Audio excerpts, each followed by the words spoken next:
It was past midnight when, still sitting at his desk, bent over blueprints of the bridge for the John Galt line, he stopped his work abruptly, because emotion reached him in a sudden stab, not to be escaped any longer, as if a curtain of anesthesia had broken. He slumped down halfway, still holding on to some shred of resistance, and sat, his chest pressed to the edge of the desk to stop him, his head hanging down, as if the only achievement still possible to him was not to let his head drop down on the desk. He sat that way for a few moments, conscious of nothing but pain, a screaming pain without content or limit. He sat not knowing whether it was in his mind or his body, reduced to the terrible ugliness of pain that stopped thought. In a few moments it was over. He raised his head and sat up straight, quietly, leaning back against his chair. Now he saw that in postponing this moment for hours he had not been guilty of evasion. He had not thought of it, because there was nothing to think. Thought, he told himself quietly, is a weapon one uses in order to act. No action was possible. Thought is the tool by which one makes a choice. No choice was left to him. Thought sets one's purpose in the way to reach it. In the matter of his life being torn piece by piece out of him, he was to have no voice, no purpose, no way, no defense. He thought of this in astonishment. He saw for the first time that he had never known fear, because against any disaster he had held the omnipotent cure of being able to act. No, he thought, not an assurance of victory. Who can ever have that? Only the chance to act, which is all one needs. Now he was contemplating impersonally, and for the first time, the real heart of terror, being delivered to destruction with one's hands tied behind one's back. Well, then, go on with your hands tied, he thought. Go on in chains. Go on. It must not stop you.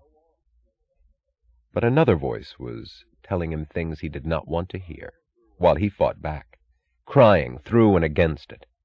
There's no point in thinking of that. There's no use. What for? Leave it alone. He could not choke it off. He sat still over the drawings of the bridge for the John Galt line, and heard the things released by a voice that was part sound, part sight. They decided it without him. They did not call for him. They did not ask. They did not let him speak. They were not bound even by the duty to let him know that they had slashed part of his life away, and that he had to be ready to walk on as a cripple. Of all those concerned, whoever they were, for whichever reasons, for whatever need, he was the one they had not had to consider. The sign at the end of a long road said, Reardon Ore. It hung over black tiers of metal, and over years and nights, over a clock ticking drops of his blood away, the blood he had given gladly, exultantly in payment for a distant day and a sign over a road. Paid for with his effort, his strength, his mind, his hope, destroyed at the whim of some men who sat and voted. Who knows by what minds? Who knows whose will had placed them in power? What motive moved them? What was their knowledge? Which one of them, unaided, could bring a chunk of ore out of the earth? Destroyed at the whim of men whom he had never seen, and who had never seen those tiers of metal. Destroyed because they so decided. By what right? He shook his head. There are things one must not contemplate, he thought. There is an obscenity of evil which contaminates the observer. There is a limit to what it is proper for a man to see. He must not think of this, or look within it, or try to learn the nature of its roots. Feeling quiet and empty, he told himself that he would be all right tomorrow. He would forgive himself the weakness of this night. It was like the tears one is permitted at a funeral, and then one learns how to live with an open wound, or with a crippled factory. He got up and walked to the window.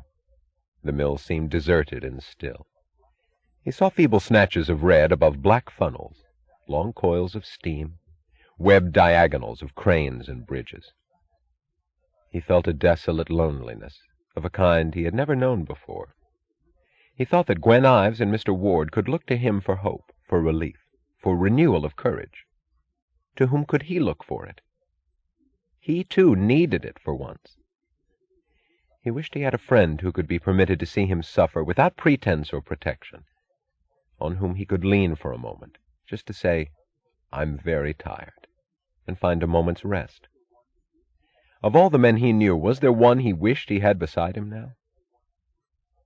He heard the answer in his mind, immediate and shocking. Francisco d'Anconia. His chuckle of anger brought him back. The absurdity of the longing jolted him into calm. That's what you get, he thought, when you indulge yourself in weakness. He stood at the window trying not to think, but he kept hearing words in his mind. Reardon ore, Reardon coal, Reardon steel, Reardon metal. What was the use? Why had he done it? Why should he ever want to do anything again? His first day on the ledges of the ore mines, the day when he stood in the wind looking down at the ruins of a steel plant, the day when he stood here in this office at this window, and thought that a bridge could be made to carry incredible loads on just a few bars of metal, if one combined a truss with an arch, if one built diagonal bracing with the top members curved too. He stopped and stood still. He had not thought of combining a truss with an arch that day. In the next moment he was at his desk, bending over it, with one knee on the seat of the chair, with no time to think of sitting down. He was drawing lines, curves, triangles, columns of calculations, indiscriminately on the blueprints, on the desk blotter, on somebody's letters. And an hour later he was calling for a long-distance line. He was waiting for a phone to ring by a bed in a railway car on a siding. He was saying, "Dagny, that bridge of ours, throw in the ash can all the drawings I sent you, because—" "What?" "Oh, that. To hell with that. Never mind the looters and their laws. Forget it. Dagny, what do we care? Listen, you know the contraption you call the Reardon Truss that you admired so much? It's not worth a damn. I've figured out a truss that will beat anything ever built. Your bridge will carry 4 trains at once, stand 300 years, and cost you less than your cheapest culvert. I'll send you the drawings in 2 days, but I wanted to tell you about it right now. You see, it's a matter of combining a truss with an arch. If we take diagonal bracing and—" "What?" "I can't hear you. Have you caught a cold?" "What are you thanking me for as yet? Wait till I explain it to you."